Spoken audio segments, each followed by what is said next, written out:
shoes. Everything she says is truth. If you don't know, now you know. All you ever gotta say is heard that, heard that, heard that, heard that, heard that, heard that. Look, all you ever gotta say.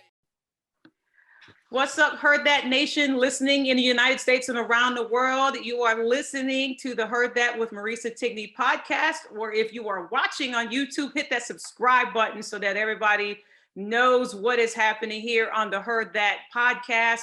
You are in for a treat today, Heard That Nation. If you are into spring cleaning, like I am, where you go and you rearrange some stuff around your house to get rid of some things, move some things around, this is the person you definitely want to listen to when it comes to your dreams, your goals, and visions, and doing a little spring cleaning, a little spring switcheroo, and getting inspired. I am so excited to bring on my sister friend, encourager, warrior, TV personality, author. She is absolutely amazing. This is Jasmine Brett Stringer, is an award-winning author of Seize Your Life, How to Carpe Diem Every Day. I'm holding the book up for those that are watching on YouTube. She's going to talk a little bit about this, and by the end, you're going to want to get this book. Especially, it is absolutely amazing. She is also part of Share the Mic Minnesota, and we'll talk about that, how that has inspired her to make a movement from where she is at there in Minnesota. She has been featured on OWN TV, Yahoo, MSN, the Huffington Post. Jasmine is a woman of all entities, of all trades, and she partially inspired me to get back into doing vision boards, because we're going to talk a little bit about that too when it comes to, getting amped up for spring and, wanting to motivate and elevate your dreams. I'm so excited to have her on. Jasmine, welcome to the Heard That podcast. Hi, friend. How are you? Thank you so much for having me on. And I will tell you, I'm going to take credit for this podcast too, because I remember when you were like, I want to start a podcast. And I'm like, start a podcast. You've been saying this for so long. There's been so many people, but you are one of the first ones, because I would always talk about it and talk about it and talk about it and talk about it. And it's amazing during this time. And I said it to a previous guest on the show. It's amazing that a pandemic, such as times like this now, and then, slowly we're getting out of it, slowly but surely, how it would make you, motivate you to look back at what you wrote down or make your vision board, or you take a look at it, you're like, okay, well, I got nothing going on. So the time is right now for me to get something started and to, step out of the boat, step out of the dreams, and step into my dreams and just make it happen. So I thank you for that. Yeah, I always say, if you're not willing to bet on yourself, which was a lesson I learned later on, how do you expect anyone else to bet on you? Oh, that's really good. So you are from, which part of Minnesota are you from? So I'm not originally from Minnesota. I live in Minnesota. I claim, I shouldn't say this. I'm from Atlanta. I don't know if I'm a claim Georgia anymore after all of that. Yeah. I don't know, but my Southern roots are definitely a part of who I am, but I live in Minneapolis, the mini Apple, Minnesota. See, that is the part of the map that I have not been to Minnesota yet. I know, you got to come and visit me. We got a guest room. I keep telling you that every time I see you. Yes, that's a done deal. I will put that on my calendar. It's an open invitation. That done. I will definitely put that in my calendar. So let's go back a little bit. You growing up in Atlanta, how was that? And then your move to Minnesota, how did that all transpire?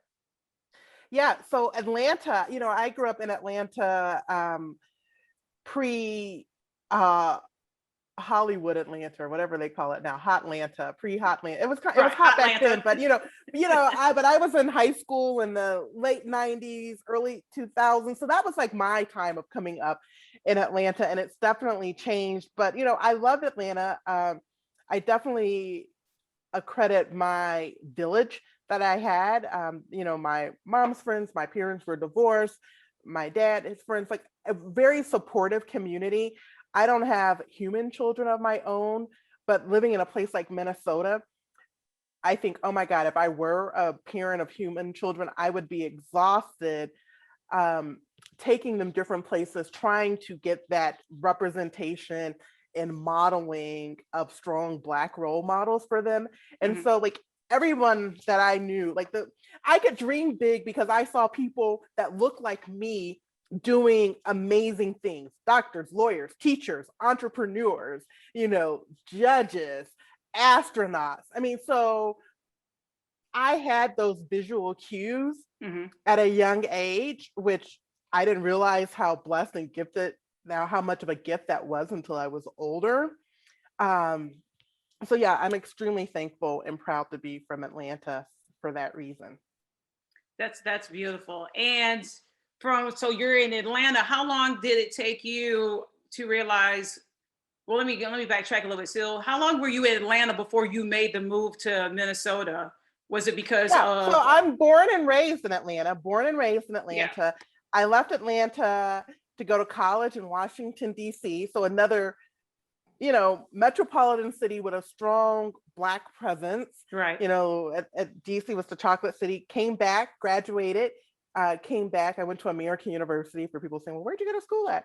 Didn't go to Howard. I went to American, came back to Atlanta, worked a couple years, then I was transferred to Alabama. Then I was transferred back to Atlanta, and then transferred to Minnesota. So I used to work in corporate America.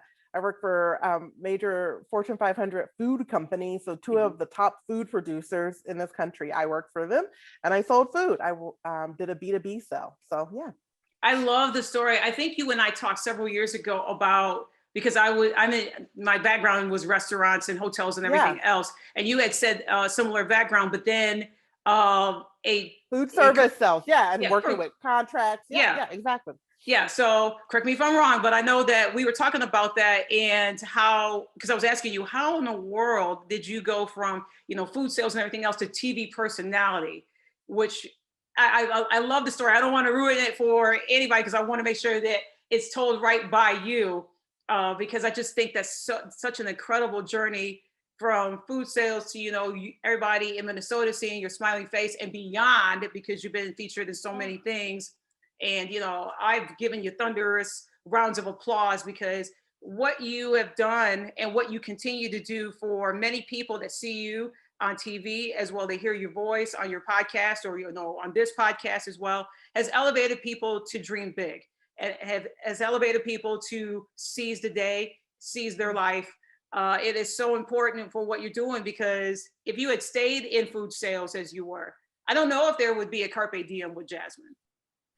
Yeah, probably not, because you know what? I did have a blog when I was working, and it was Thoughts from Jasmine. So, you know what happened to me? I was laid off, and a lot of people, so I'm going to talk to you. I don't know, a lot of people have lost jobs right about now, or a lot of people are saying, can I lose my job and get a package? Or, or a lot of people are unemployed. A lady that I know, Tamika Jones, was a makeup artist, and she was furloughed. And so she launched the business in the middle of the pandemic. And I'm like, you go, girl. Like, how'd you do this? So I was unemployed, and I another gift. God, see, I tell my husband every day, I'm like, you are so lucky you married me, because I am one of God's favorites. Yeah. And so I claim that, I own that, I walk in it, I declare it, that God loves me and I am one of God's favorites. And so God blessed me with a layoff, and it was a gift of paid time off to think. And so I knew I had wanted to get out of food service sales and working with these. I wanted to do something different. I knew that. But what the difference is, I did not know. And you kind of need time to think about it. And I had a full life. I mean, most of us have full lives. And this is why, for some, the pandemic and quarantine was a huge gift, because it allowed us to slow down some of the, as my husband would say, some of the chasing. My mom's like, you're just so busy, just take the time to be.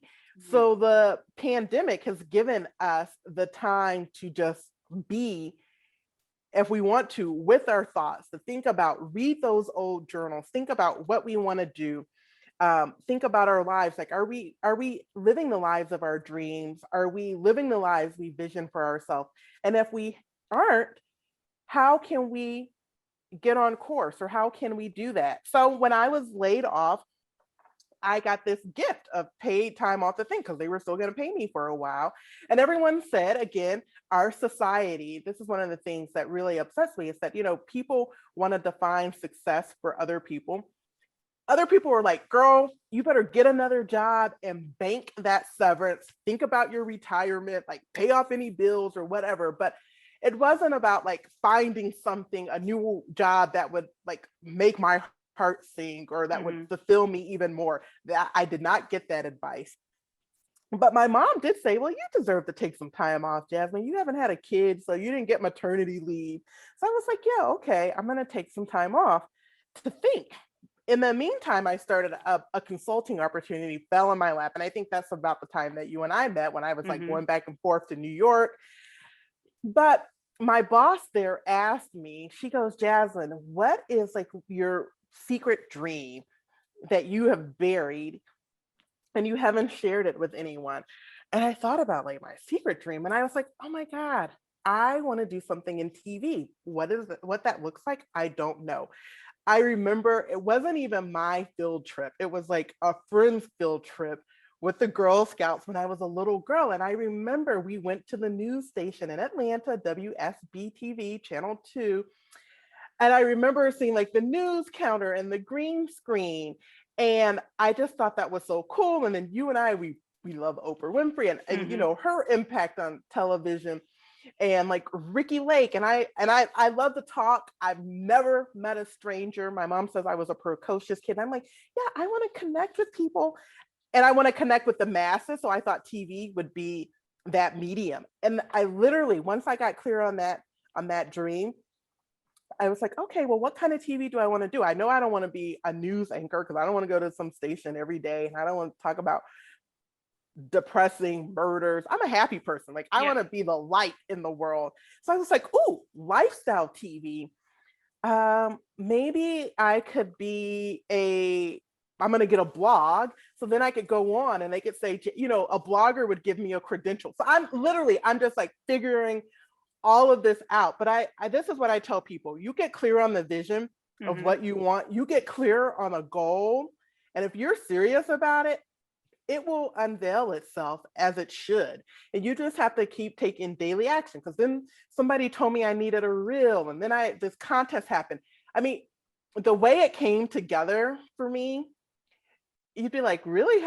How did that happen? Like the station that I'm on every week now, I saw the anchor because, again, I had a farewell to Oprah party years ago. She came, I saw her on the street one day, literally on the street. I'm at Happy Hour and I'm like, you should have me on your show now. I'm doing this lifestyle work. Was I? No, but in my mind I was doing, and she said, send me something. Wow. I mean, you were speaking your vision forward without you didn't actually have anything at that time? Well, I was working on it. I mean, like I did this contest. I did a contest and I had a video from a contest that I could send. And I was like, yeah, I'm working on it. Oh my gosh. So you said that is bold. That's phenomenal. So when you said that to her and then, she said, send me something. I mean, what was your whole thought process? Like you were like, okay. I was like, okay, I'm gonna send you something. So then I was like, and another great thing about the time that we live in now, it's like we have this tool called Google. So I'm like, what does like a pitch look like? And again,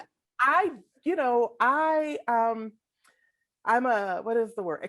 Experiential learner. So I learn by doing. I did not study, and I didn't even study communications in school. I studied international marketing. Like I was a business major. Right. And I went to school in DC. I didn't even study politics. So I was like, okay, let me send an outline of what a segment could look like. Then I learned, that visuals are important, and you read and you do research, and so I just keep trying. I don't want to say fake it till I make it. I'm not faking it, but I'm doing the best I can until I learn something else, until I learn how to do it differently, or someone tells me, nope, this is the way it needs to be done, or, et cetera. That's so cool, because with that experience and then you becoming a TV personality and you seeing these doors open, and I just hope somebody that's listening and watching this knows that any kind of dream that you have or anything that you wrote down, and that it could have been 5 years ago, you wrote it down, 10 years ago, you wrote it down, and everything else. It's so good to revisit what you want to do, what your intention was. And this pandemic, I've seen, Jasmine, just has halted so many people. And I'll admit mine for a moment until, I snapped out of it and saying, okay, well, you got a microphone, you got a laptop, you got, a headset. I entered the contest myself. I mean, this is the time to do it because, people are extending grace. Like, I do TV now from my home. Like, the sound was off today and I'm like, oh no, the sound was messed up, and I tried to check it because I had a sound issue before. But people are extending grace because they know we are at home during this pandemic. I mean, look at D Nice and what he has accomplished. Oh, absolutely amazing. From his house. From his pain, like of being bored, and let me do this for. And I said to him, I sent him a message too, like that day that I was furloughed on March 17th, St. Patrick's Day. That day, we were closed up the restaurant. That evening, he comes on and has all this music playing, and I'm like, D Nice, the actual D Nice from, BDP, like Boogie Down Productions. Okay, let me see what this is all about. And I promise you, Jasmine, I think I wore myself out just dancing around every room, like the living room, the bathroom, the kitchen, all, just joy. My husband's looking at me like, what are you doing? I'm just like, listen, I don't want to think about what happened to me today. I just want to dance. I want to joy. And it's all from his home. So it's like we were all connected in a club from our house, and what connected. Yeah, I got the pictures, music. Like that epic night. I think it was like I don't think it was it the 17th, but like when Michelle Obama, like that one night. Yeah, everybody was in there. Million people. Yeah. It was absolutely great. And what I was saying was, so I had, inspired from that, and people like you, okay, I'm gonna start this podcast. It's gonna happen. Wrote out my script, got people that could help me. Shout out to Alex Bryant. Shout out to my brother, Jay Chase. And it came to fruition. So it's just so good that people that are watching this and that seeing this know that it's not too late for them to start their dreams. No, I mean, I just watched the Tina Turner documentary on Sunday night. So good. Have you seen it? I need to check that out. It is so good. But, she became a rock and roll singer. Yeah, she was, had some fame with Ike, but Tina, the star Tina, was late 40s and 50 when that shift happened. That part I didn't know. Shift, and I hope people say that. I said shift. I'm like, I hope that didn't fall flat. Shift. FT. Yeah. I did say shift. Shifting, y'all, shift. Yes. Yeah, yes. I did not know that the 40s and 50s. Yeah, I did not know that piece of information about her. Wow, I definitely got checked out that documentary because I saw everybody's post on it and how good it was, and it most of the comments I was reading, it was just about her and not, like you said, about Ike and everything. It was just about Tina, the person, Tina, the singer, her life, her journey, everything else. So, definitely that is on my list. I want to dive right into your amazing, awesome book that ties right into what we were just talking about as far as dreams. And I had mentioned to you before we got onto this podcast show, one of the chapters that has really, really resonated with me is about your dreams. And with everything going on and people putting a halt to it, and I know that we are repeating this over and over and over again, but hopefully people are going to catch this and be like, okay, they made their point. They said it 40 times about dreams and going for it and everything else and all that. I mean, a person, myself, that started this podcast in August and I'm live from my kitchen table right now and can make this happen. And you've been talking, like I said, I know. Yes. Last time I saw you in person was 2 years ago. So I know we talked about it. We did. I know when I talked about my podcast. So I know I'm going to say like 4 or 5 years, this has been on your heart. It has been for a very long time. And I think that people need to just get a grasp of, if anything that you can learn from this whole year that we've had that was crazy, look at the fact that you're still here, you're still present, you're still alive, and there's something that you're supposed to be doing. Yeah. What in the world are you going to supposed to be doing? Yeah. There's something you're supposed to be doing. And I would say, like, with the podcast, you just started it, and maybe you think something's your dream and you're like, well, someone is listening. So I'm going to say, Sarah, if you are listening to this and your dream is to start a podcast and you're like, well, what if people don't listen? What if people don't like my voice? Get out of your head, get out of the fear state, and just do it. Mm-hmm. I think that's so key. And the part that I like, that what you wrote in here under, it says Carpe Diem guidelines to allow yourself to dream. And again, I'm showing the book. If you're watching it on YouTube, it's absolutely amazing. And I'll have Jasmine at the end talk about how you can order it, because I want her to sell out of this book. I told her before we even got back on here that I'm reading this. This is my third time reading it, and there's just so many awesome things that she says, so many gems that she's dropped in this book. But this chapter here says, allow yourself to dream. She puts on here, don't be afraid to dream, and to dream big, loud, and unapologetically. Remember, it's never too late to make a dream come true. The dreams you have while sleeping are often trying to tell you something. Pay attention, and when in doubt, write it down. And that part right there, because of that, is why I have a notepad next to me on my nightstand. Yeah. Because you may inspirations and stuff and ideas that I'll come up with come at early in the morning, and I'll pop up and it's like 4:47 in the morning. I'm like, okay, I'm gonna do this on the show, or I'm gonna enhance this and everything else. I think it's so important for people to dream big, dream loud, dream unapologetically, like you said, but to write down your dreams. Yeah, and I will say this, you're going to ask me about Carpe Diem. Carpe Diem has been my mantra since I was in high school. Yeah. So a lot of years. And it's Latin for seize the day. And I think a lot of times people hear things like dream big, seize the day, and they think you have to do like these grand things, or these really adventurous things, or these Instagram worthy moments that will make people envious. But I really contend that it's how we show up in our everyday life, these regular moments. It's where we are really having the most impact on ourselves and on other people. So maybe your dream is to be the best mom you can be. Like, you don't want to do anything in TV. Or maybe your dream is to write a book.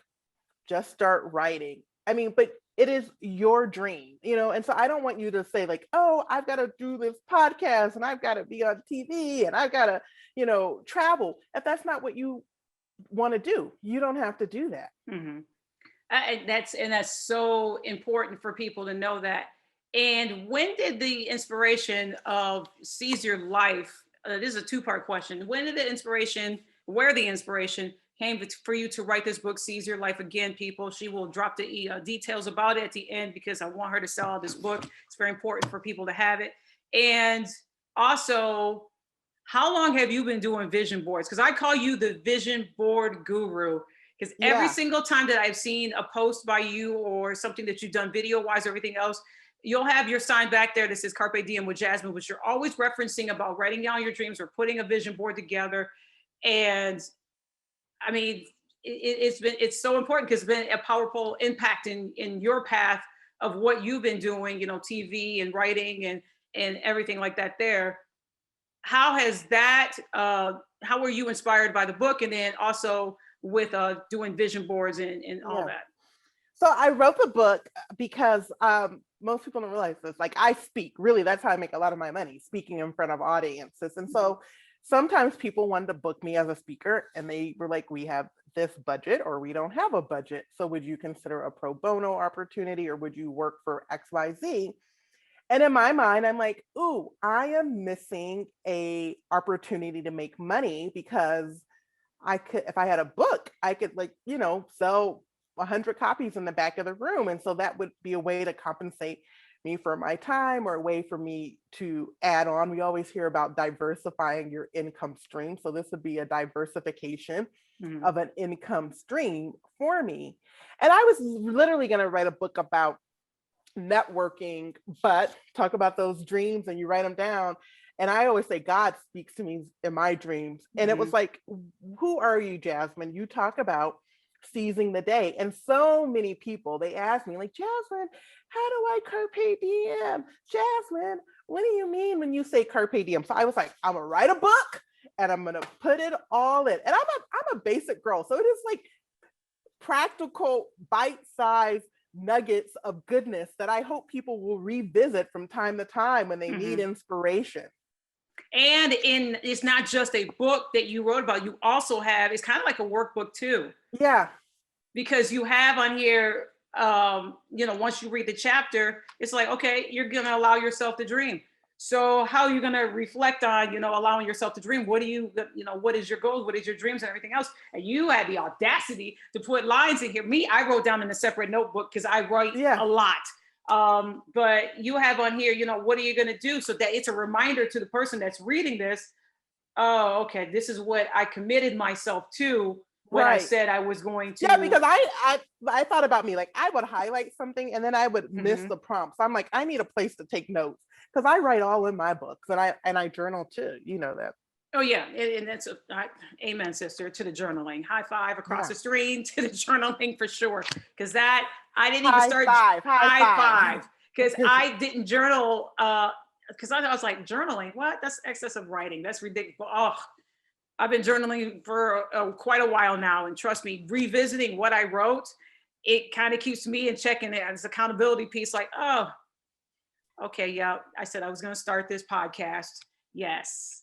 Oh, that right. Such and such a date. I did talk to Jasmine about that, and I was cheering her on and everything else. Okay. Yeah. Ooh, I'm supposed to make a move about this. Let me make sure that I do that. So I absolutely. I mean, and not only does journaling like help you with your dreams, but it shows you like where you have come from, Exactly. The evolution and the growth. It's like what's on social media where people have how it started and how it's going. That's basically exactly. That's what the journaling is. I didn't even think about that, but that is it. How it started and how it's going. Yes. So, going through a difficult year of 2020, and now we're almost 4 months into 2021. Again, people, you need to revisit your goals and dreams, your passions. Another passion of Jasmine's that she started, which is absolutely so amazing. There was a group of women, shout out to Bose St. John, Lovey Jones, Glennon Doyle, and Stacey Bende. In September of last year, that started Share the Mic Now, which is a platform. Oh, so they started it in June. They started in June. That's right. They started in June. June. And it was so eye-opening for me to see. I was like, wait a minute. These women are going to start something like they're the powerful. Okay, let me back up because I was just in awe of trying to keep up with all of them. And then I'm going to go right into, your thing that you started. So there was speakers, authors, actresses, white actresses, speakers, authors, and all that. They were on IG and loaned their social media, Instagram platforms to well-known or not so well-known Black authors, musicians, actresses, and everything else. And when I tell you that was such a powerful thing, of hearing so many stories from Carrie Champion to Nicole Walters to so many other authors and people. For me, it was like a history class because there was a lot of people that I did not know of, people of color, Black women that were, wrote a book or they're authors or they were directors, or it was such a powerful moment. And to see people be on there and learn something from every single one that took over a well-known white a woman's Instagram page. I was trying to keep up because there was just so much of it going on at the same time. But the success of it was huge. It was absolutely huge. Did your inspiration to do Share the Mic Minnesota come from that? So I will tell you, a little bit of it came from that, but so much had happened. I live, again, Minnesota, the birthplace of this new awakening when we talk about the fight for racial equality and social justice that happened with, George Floyd's trial taking place right now. And so at the beginning of last year, I had a big goal of what I was going to do, what I was going to accomplish, because it's 2020 vision. And by mid-March, all of that, that I thought had come to an end. So I was really, I was walking and dancing for my mental health and peace of mind, but I was in my feelings a lot, like, oh my God, what am I going to do? How am I going to make some money? My work, everything, like I worked so hard for this. Even I wasn't even doing TV then because, stations weren't having, it was just a mess. And so then we get to May and we're coming off Ahmaud Arbery, Breonna Taylor, and then George Floyd. And people are like, enough is enough. And so there was this new energy. And like I said, I like to call it the new awakening. So many of us were awake before, but the new awakening to the masses. And Blackout Tuesday happened. I did a segment. So Blackout Tuesday happened, and one of the anchors on my station was like, oh, follow Jasmine for inspiration and positivity.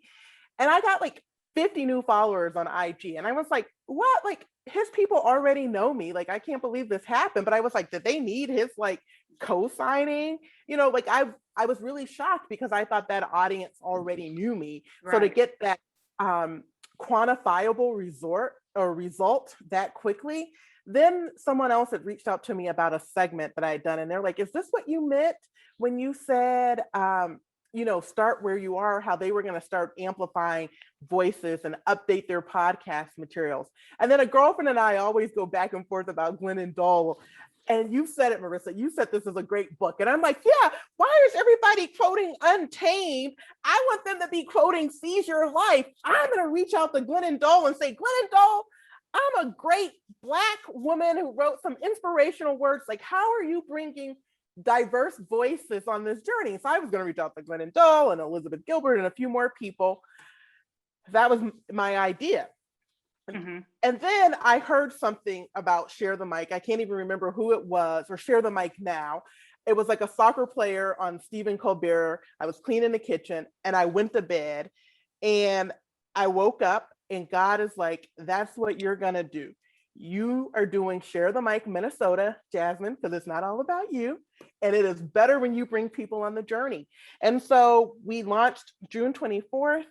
And we have been going. I'm so happy that we have sustained this effort, that we are sharing the mic, not only on Instagram, but on Twitter. We have different partnerships and collaborations. Last week, we had like a Black woman VP of Community Impact for the United Way take over Minneapolis St. Paul's magazines, which is a huge lifestyle magazine in the Twin Cities. Jane Hagen Olson, the editor, sponsored that and served as the ally. We had the CEO of Bremer Bank last week, the CMO of Land O'Lakes for one of our partner collaborations.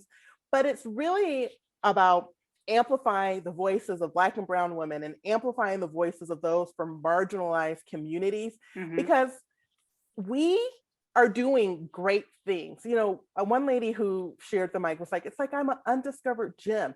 So I want to amplify these undiscovered gems and give them an opportunity to reach new audiences and new platforms. And when we talk about how do we become more equitable, how do we take action for racial equality, you have to know the issues affecting people.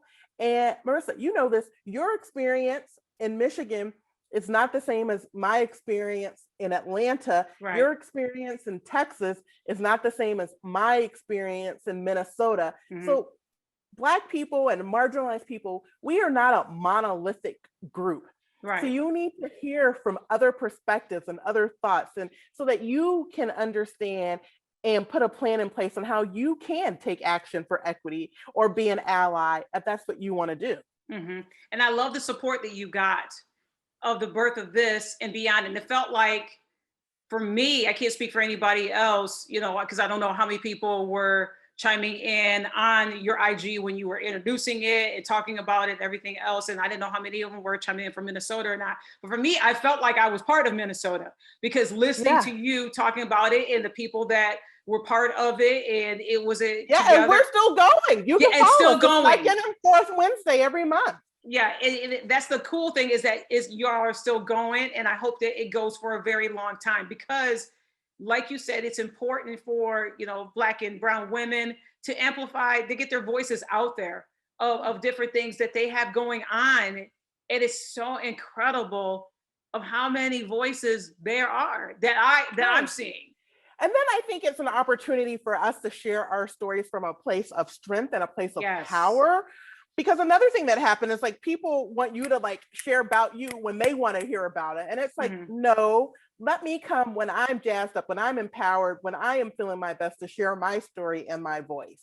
And it's so good because people will, the common thing that I hope that everybody gets from that it was been following not only Share the Mic Now, but also Share the Mic Minnesota, is understanding.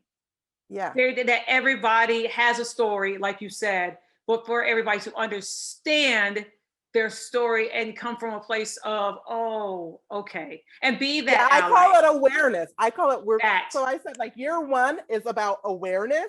And so now that we've captivated the people with awareness, we can move to action. And that is just so amazing that it continues to happen and that people can continue to be a support system and continue to be an ally for that. And I was going to say this while I'm sitting there talking to you, and I do this with every single show, and it's a fun fact because people do not know this. Always in the background when I'm talking to my guests, I always have the Hallmark Channel on because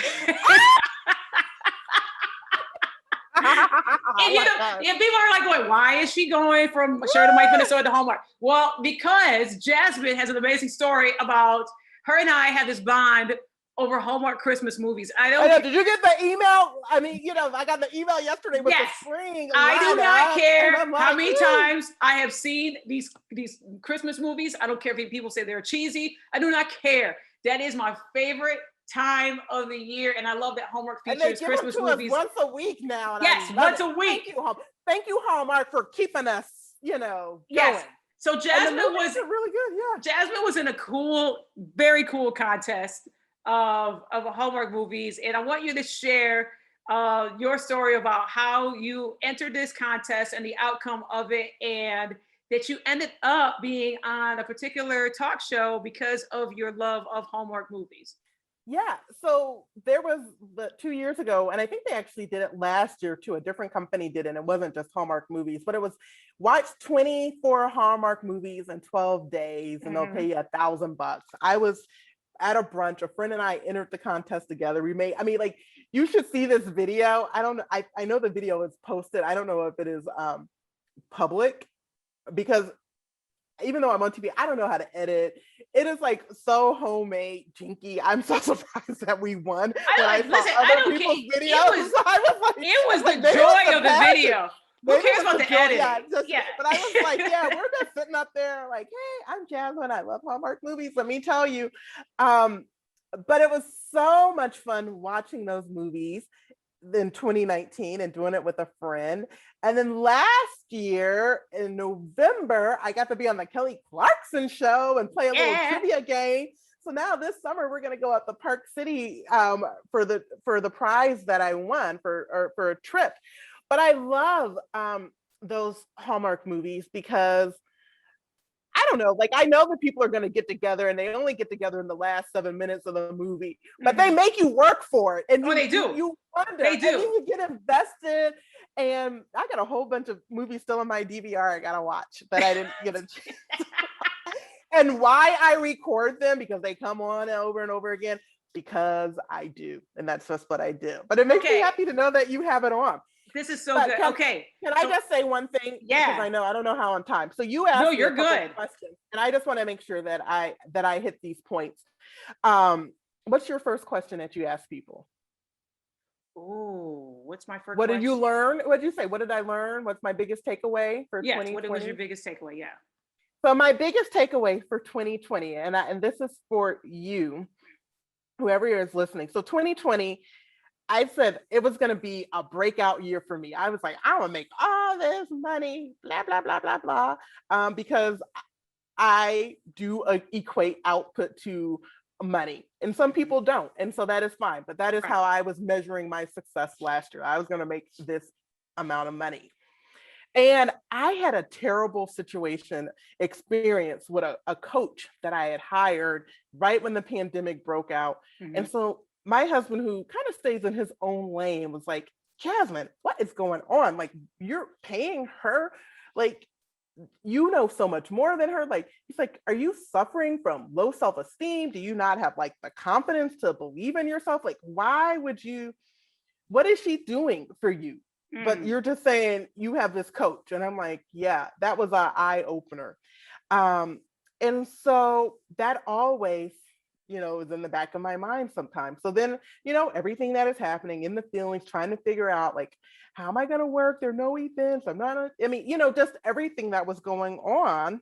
And when the idea for Share the Mic Minnesota happened, I was like, ooh, I know this is a divine assignment. And I did reach out to people and I said, hey, can I run this idea by you? But I was like, I'm going to own it, because my husband's like, why do you always want to collaborate and partner? Just do the damn thing and be done with it. And I'm like, okay, let me just do the damn thing. Like, gosh, girl, excuse me.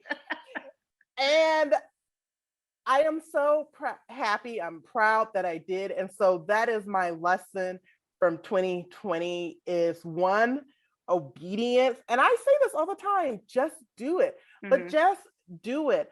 If anything, if 2020, if you were sitting around with the scars and the wounds of 2020 and the beginning of 2021, and you are still allowing yourself to be paralyzed by fear, shame on you. Because what you should have learned is that life is for the living and nothing is promised. So we got to get about our business of making our dreams come true.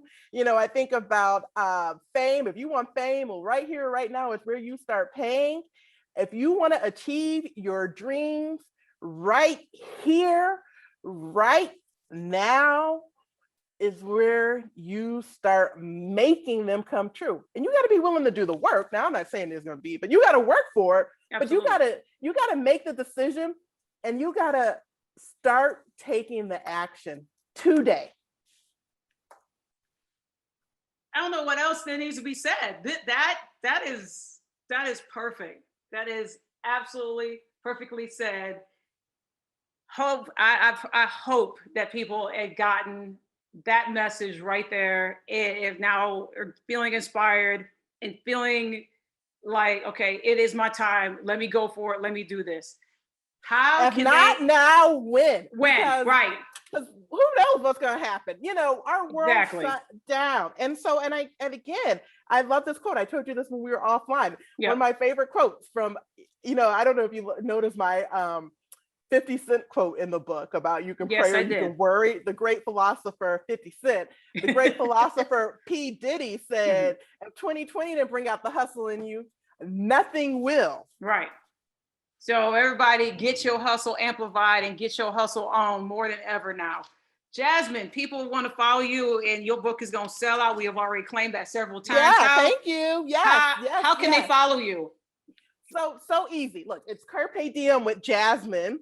And then on social, so that's me on Facebook, that's my website. And then I'm just Carpe Diem JBS, Jasmine Brett Stringer, my name. Carpe Diem JBS. You can go to the website, Carpe Diem with Jasmine. If you want a signed copy of the book, you can go to Amazon if you've got Prime, and they'll just send it to you in your 24 hours. Get a signed copy.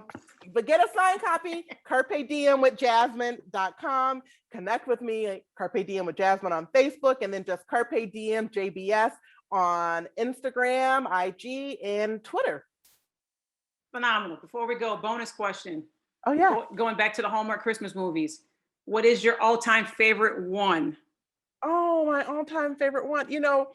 I love, because Holly Robinson Peete, I love the Christmas and Evergreen series. Oh, yes. I was hoping you would say that. That's not one. That's a series. No, the whole series. Right? That's the whole series. Yeah. That counts as one. Every year. They give us a new one every year. It's like, it's not a trilogy, it's a series. It just keeps building. Yeah, I love series. Yeah. I look forward to a new one or two if they happen to do that. Hallmark, hopefully you're listening, because I know that it has to continue. You have to, now that you started. And Hallmark, if you're listening, I want to do something with y'all, and I want to be in a movie with Dolly Parton, but everybody wants to be in the Dolly movie. But okay, you spoke it out there, so yeah.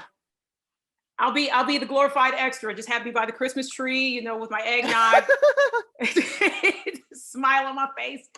Jasmine, sister friend, you are so amazing. I just learned a lot from you today, all over again. And thank you so much for having me on. I am so proud of you. Can I just say this? I am so proud of you. Let this podcast, Heard That, serve as your inspiration to what? Be obedient and just do it. Carpe Diem. I'm seizing the day. I'm seizing my life. Hopefully somebody's going to seize their life.